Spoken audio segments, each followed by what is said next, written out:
नमस्कार दोस्तों। पिछले वीडियो में हमने स्तूप के बारे में जाना कि स्तूप किसे कहते हैं, स्तूप की संरचना कैसी होती है तथा अशोक द्वारा निर्मित प्रमुख स्तूप कौन कौन से हैं, स्तूप के प्रकार कौन से हैं। आज हम प्राचीन काल के जो प्रमुख स्तूप है जैसे सांची के स्तूप है, सारनाथ का स्तूप है, भरहुत का स्तूप है, पीपरहवा का स्तूप है और गांधार क्षेत्र के स्तूप है, इनके बारे में अध्ययन करेंगे। इससे पहले हम जान लेते हैं कि जो स्तूप है उसकी जो प्रमुख संरचना होती है वो कैसी होती है, जिससे अक्सर परीक्षाओं में प्रश्न पूछे जाते हैं। तो सबसे पहले जो स्तूप होता है वो इस प्रकार के आकार की एक संरचना होती है, जिसमें सबसे प्रमुख तोरण द्वार होते हैं। जैसे सांची का स्तूप है तो उसमें 4 तोरण द्वार हैं। फिर आगे इस प्रकार से एक प्रदक्षिणापथ होता है। प्रदक्षिणापथ के आगे मेदी होती है, इसे मेदी कहते हैं। इसके ऊपर एक अंडाकार संरचना होती है जिसमें सबसे ऊपर हर्मिका होती है। ये हर्मिका है, यही महत्वपूर्ण भाग है। इसी में बुद्ध के अवशेष रखे हुए हैं जो सबसे पवित्र भाग है। और सबसे ऊपर यहाँ पे यष्टि होती है, यहाँ पे यष्टि होती है। और ये जो छत्र होता है, इस छत्र के ऊपर बुद्ध धम्म और संघ वाक्य लिखा हुआ मिलता है। तो ऐसे प्रश्न पूछे जाते हैं कि यहाँ पे जो ये संरचना है इसे क्या कहा गया है, तो इसे वेदिका कहा गया है। तोरण द्वार की संख्या 4 है। ये प्रदक्षिणापथ है, इसे मेदी कहा गया है, इसे हर्मिका कहा गया है। यहाँ पर यष्टि होती है और ये जो छत्र होता है इसके ऊपर बुद्ध धम्म और संघ वाक्य लिखा हुआ मिलता है।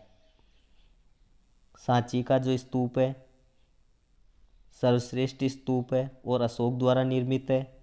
इसका प्राचीनतम नाम पूछा जाता है तो इसका प्राचीनतम नाम काकनाद वाट है, जो मध्य प्रदेश के रायसेन जिले में मिला है। इसकी खोज 1818 ईस्वी में जनरल टेलर ने की और इसका जीर्णोद्धार जॉन मार्शल के द्वारा किया गया।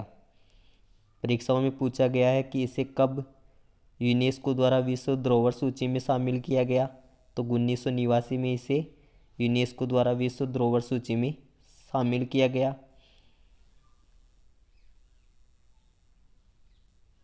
अशोक की रानी देवी के निर्देशन में इसका निर्माण किया गया। सांची में प्रमुख स्तूपों की संख्या 3 है और जो सबसे बड़ा स्तूप है वह महास्तूप के नाम से प्रसिद्ध है, जो अशोक द्वारा निर्मित है। इस स्तूप का ढांचा 3री शताब्दी ईसा पूर्व में अशोक द्वारा बनाया गया। तत्पश्चात शुंग शासकों द्वारा इसका विस्तार किया गया। स्तूप का व्यास लगभग 40 मीटर और ऊंचाई 1650 मीटर है। पक्की ईंटों की मूल संरचना पर शुंग काल में पत्थरों का आवरण चढ़ाया गया। इसके एक और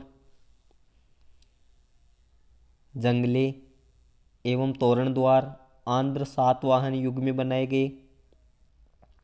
इसी तरह सातवाहन नरेश सातकर्णी के समय उसके स्थपति ने सांची के स्तूप के दक्षिण द्वार के एक हिस्से का निर्माण कराया और अन्य द्वार का निर्माण विदिशा के हाथीदांत शिल्पकारों द्वारा कराया गया। सांची के तीनों स्तूपों की वेदिका और तोरणों पर कुल 827 लेख उत्कीर्ण है। 827 लेख उत्कीर्ण है। इनमें से 387 लेख जो कि दान लेख है और इन लेखों की लिपि ब्राह्मी है। तो ये परीक्षा में पूछा गया है कि कौन सी लिपि है, ब्राह्मी है। और कितने लेख उत्कीर्ण है, 827 लेख उत्कीर्ण है और 387 लेख दान लेख है। इनके ऊपर क्या है, तोरण एवं तोरण पर जातक कथाओं के अंकन के साथ साथ महात्मा बुद्ध के भस्मीभूत पार्थिव अवशेषों की प्राप्ति के लिए हुए युद्ध का सजीव चित्रण हुआ है। तो ये इसके ऊपर अंकित है। स्तंभों के ऊपर लगी बडेरियों में बुद्ध के पूर्व जीवन की घटनाएं, धर्मचक्र, त्रिरत्न, सिंह, हस्ती, हिरण, मोर आदि के चित्र चित्रित है। स्तंभों के नीचे भाग द्वार, रक्षक, यक्षों, यक्षिणियों तथा हाथियों से सुसज्जित है। तो जो पहला जो स्तंभ है वो बुद्ध के अवशेष पर है और सबसे विशाल है, जिसे महास्तूप के नाम से जाना जाता है। इसके अलावा जो दूसरा और तीसरा जो स्तूप है, जिसमें जो दूसरा स्तूप है अशोक के समय बौद्ध प्रचारकों की अस्थियों पर बनाया गया, और सांची का द्वितीय स्तूप एक छोटे चबूतरे पर बनाया गया है। इसकी ऊंचाई 37 फुट और व्यास 47 फुट है। स्तूप में 3 वेदिकाएं बनी है। सबसे नीचे की वेदिका में 88 स्तंभ थे। तो मुख्य हमारे लिए महत्वपूर्ण है बुद्ध के अवशेष पर सबसे विशाल महास्तूप। तीसरा जो स्तूप है वह सारिपुत्र और महामोगलायन के अस्थि अवशेषों के ऊपर है, और ये दोनों अशोक बुद्ध के के शिष्य शिष्य हैं। हैं। इस स्तूप में केवल एक तोरण द्वार है और जिसकी ऊंचाई 17 फुट है। इसमें अंकित चित्रों में गजलक्ष्मी, देवसभा तथा मालाधारी यक्ष के चित्र प्रशंसनीय हैं। तो तीसरा जो स्तूप है उसकी ये विशेषता है, जिसके बारे में बताया गया है कि सारिपुत्र और महामोगलायन के अस्थि अवशेषों के ऊपर है, और ये दोनों बुद्ध के शिष्य हैं, प्रमुख शिष्य हैं किसके? महात्मा बुद्ध के, जिसमें गजलक्ष्मी, देवसभा और मालाधारी यक्ष के चित्र प्रशंसनीय हैं। स्तूप में प्राप्त तीनों स्तूपों में से जो पहला स्तूप है वह सबसे अधिक प्राचीन है और अशोक द्वारा निर्मित है। स्तूप संख्या 2 और 3 शुंगकालीन अर्थात बाद के बताए जाते हैं। दूसरा है सारनाथ का स्तूप। अब सारनाथ कहाँ पर है? वाराणसी उत्तर प्रदेश में है। इसके समीप स्तूप का निर्माण अशोक ने कराया था। ईंटों से बने पूरे स्तूप की ऊंचाई 128 फुट है। इसमें घमेक स्तूप और धर्मराजी का स्तूप दोनों स्तूपों के नाम से ये जाना जाता है। कौन सा? सारनाथ का स्तूप। इसकी एक विशेषता यह है कि ये धरातल पर निर्मित है। इसकी विशेषता के बारे में पूछा जाता है तो ये धरातल पर निर्मित है। अन्य स्तूपों की भांति चबूतरा इसमें नहीं मिलता है। स्तूप का केवल तल भाग ही शेष है। अवशिष्ट तल को देखकर यह अनुमान लगाया जाता है कि स्तूप लगभग 60 फुट व्यास का रहा होगा। तो ये सारनाथ के स्तूप की महत्वपूर्ण विशेषता है।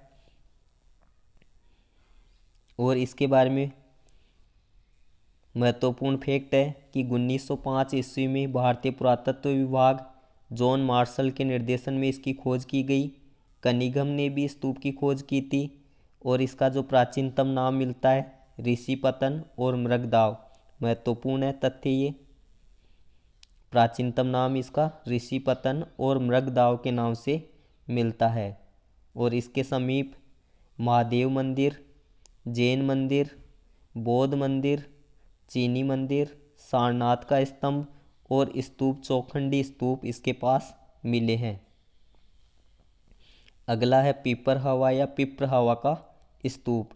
यह उत्तर प्रदेश के बस्ती जिले के सिद्धार्थनगर से प्राप्त ये स्तूप मिला है, यानी नेपाल की तराई में ये स्तूप हमें मिला है। इसका समय बुद्ध के निर्वाण के तुरंत बाद निर्धारित किया गया है और ये ईंटों से निर्मित है। इसका व्यास लगभग 116 फुट और चौड़ाई 22 फुट है। खुदाई के दौरान इस स्तूप के अंदर एक मंजूषा मिला है जिसमें बुद्ध के अवशेष रखे पाए गए हैं। तो ये इसकी महत्वपूर्ण विशेषता है।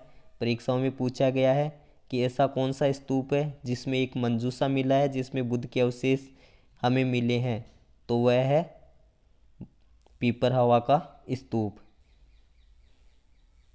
अगला है बरहूत स्तूप। बरहूत स्तूप है भगवान बुद्ध के भस्मों के ऊपर निर्मित यह स्तूप मध्य प्रदेश के सतना जिले में स्थित है।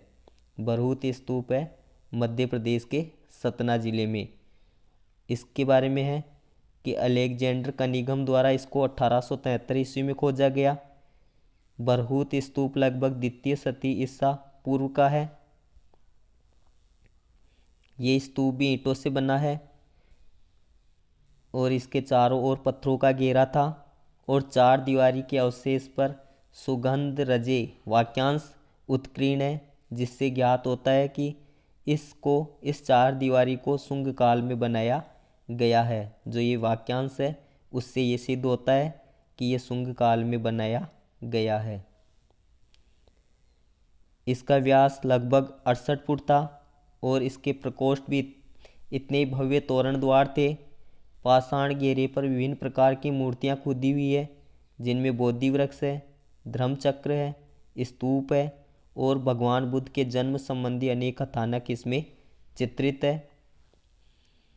वेष्टिनी जो घेरा जिसको बोला गया है के द्वार स्तंभों पर तोरणों पर जातक कथाओं का प्रदर्शन है। इनसे अधिक सुंदर तथा उत्कृष्ट नमूने कहीं अन्य नहीं मिलते हैं। वेष्टनी के स्तंभों पर हाथ में चंवर या कमलीय यक्ष की मूर्तियां दिखाई पड़ती है। तो ये इसकी महत्वपूर्ण विशेषता है। दूसरी विशेषता है इसकी अधिकतर वामन मनुष्यों की पीठ पर खड़ी यक्षी परिचारिका की मूर्ति यहाँ पर मिलती है। स्तूप एवं पाषाण घेरे के बीच में एक प्रदक्षिणा मार्ग था और ये प्रदक्षिणा पथ 10 फुट 4 इंच चौड़ा तथा इस पर पहुंचने हेतु 6 सोपान बने थे। स्तूप में छोटे छोटे आले भी बने हुए हैं और इन आलों की संख्या लगभग 125 है। ये इतना महत्वपूर्ण नहीं है, परंतु कभी पूछा भी जा सकता है। तक्षशिला स्तूप गांधार शैली में निर्मित, यानी जो पाकिस्तान में जो स्तूप खोजा गया है वो स्तूप है तक्षशिला स्तूप या गांधार क्षेत्र में स्थित स्तूप तक्षशिला स्तूप। तक्षशिला के स्तूप का निर्माण अपने पुत्र कुणाल की स्मृति में सम्राट अशोक ने कराया था, इसलिए इसको कुणाल स्तूप भी कहा जाता था। बाद में इसे धर्मराजी का स्तूप कहा जाने लगा। यह स्थापत्य की दृष्टि से श्रेष्ठ स्तूप है। पाकिस्तान के रावलपिंडी में ये मिला है। सिंधु और झेलम नदियों के मध्य इसकी स्थिति है। इसका पुनर्निर्माण कनिष्क के द्वारा कराया गया और यूनेस्को द्वारा इसे विश्व धरोहर सूची में शामिल किया गया। बोध गया स्तूप बिहार के बोध गया में स्थित है और यह उत्तर मौर्य युगीन है। इस स्तूप की नींव भी अशोक द्वारा रखी गई थी। यह स्तूप ग्रेनाइट या पत्थर के बने हुए हैं। तो इसके बारे में इतना ही महत्वपूर्ण तथ्य है। अगला जो स्तूप है वह बिहार का केसरिया स्तूप है और यह पूरी चंपारण जिले के अंतर्गत केसरिया नामक स्थल पर इसकी प्राप्ति हुई है। केसरिया स्तूप एक प्राचीन धरोहर है जो विश्व के सबसे बड़े प्राचीन बौद्ध स्तूप के नाम से प्रसिद्ध है। जानकारी के अनुसार इस स्तूप को भी सम्राट अशोक ने बनवाया था। तो आज के इस वीडियो में स्तूप से रिलेटिव जानकारी आपके सामने लेकर के आए। बताई गई जानकारी आपको कैसी लगी इसके बारे में वीडियो के कमेंट बॉक्स में ज़रूर लिखना, जिससे हम आपके सामने और भी अशोक से संबंधित भारतीय इतिहास से संबंधित अच्छी जानकारी लेकर के आए। अगर बताई गई जानकारी से आप संतुष्ट हैं तो इस चैनल को ज़्यादा से ज़्यादा सब्सक्राइब और लाइक ज़रूर करें। थैंक यू, धन्यवाद।